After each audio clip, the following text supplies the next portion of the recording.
আসসালামু আলাইকুম। আপনারা সবাই কেমন আছেন? আলহামদুলিল্লাহ, আল্লাহর রহমতে আমরা ভালো আছি। আজকে ভাবলাম যে হাতে মাখিয়ে গরুর মাংসটা রান্না করব, তো আপনাদের সাথে ভিডিওটা শেয়ার করা যাক। আমি এখানে পেঁয়াজ মরিচ কেটে রেখেছি।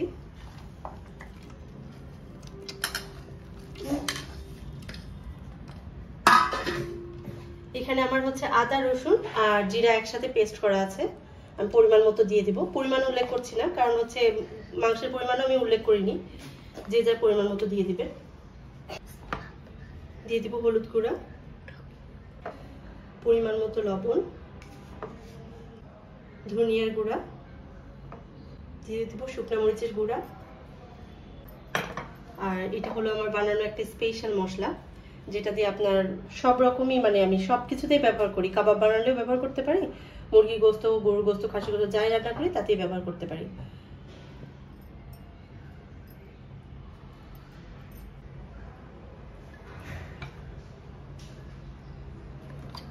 আমি তেলটা একটু বেশি দিলাম, কেননা হচ্ছে মাংসে ওই রকম তেল নাই। এখন আমি খুব ভালোভাবে হাতে মাখিয়ে নিব, তারপর প্রেসার কুকারে দিয়ে দিব। এভাবে কিন্তু অনেক মজা লাগে। আমরা যেমন কষিয়ে একটা রান্না করি, এটা আলাদা মজা, আবার মাখিয়ে রান্না করলে কিন্তু টেস্টের কম বেশ হয় না।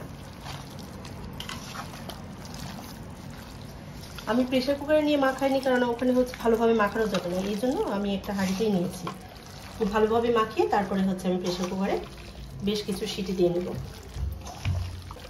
মাখানোটা অবশ্যই একটু সময় নিয়ে মাখাতে হবে, কেননা যেহেতু আমি কষাচ্ছি না, মাংসের যেন সব মশলা ভালো মতো যায়, এই জন্য আমি একটু সময় নিয়ে মাংসটা মাখিয়ে নেব।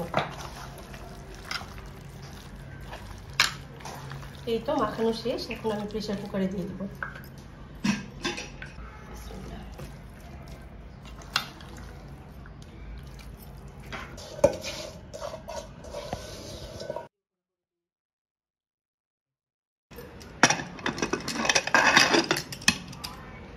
হচ্ছে আমি 8 থেকে 10টা সিটি দিয়ে নেব।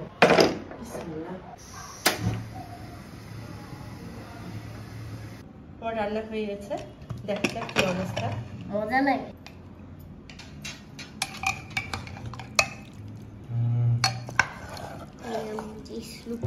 এত সুন্দর একটা স্মেল আসছে, এত সুন্দর একটা ঘ্রাণ, আপনাদেরকে তো আর বোঝাতে পারবো না। পুরো বাসা আমার একবারে মোমো করছে। স্মেল অনেক গুড লাগে। এটা কি ঝোল? Yum yum. Give it to me. It's for me.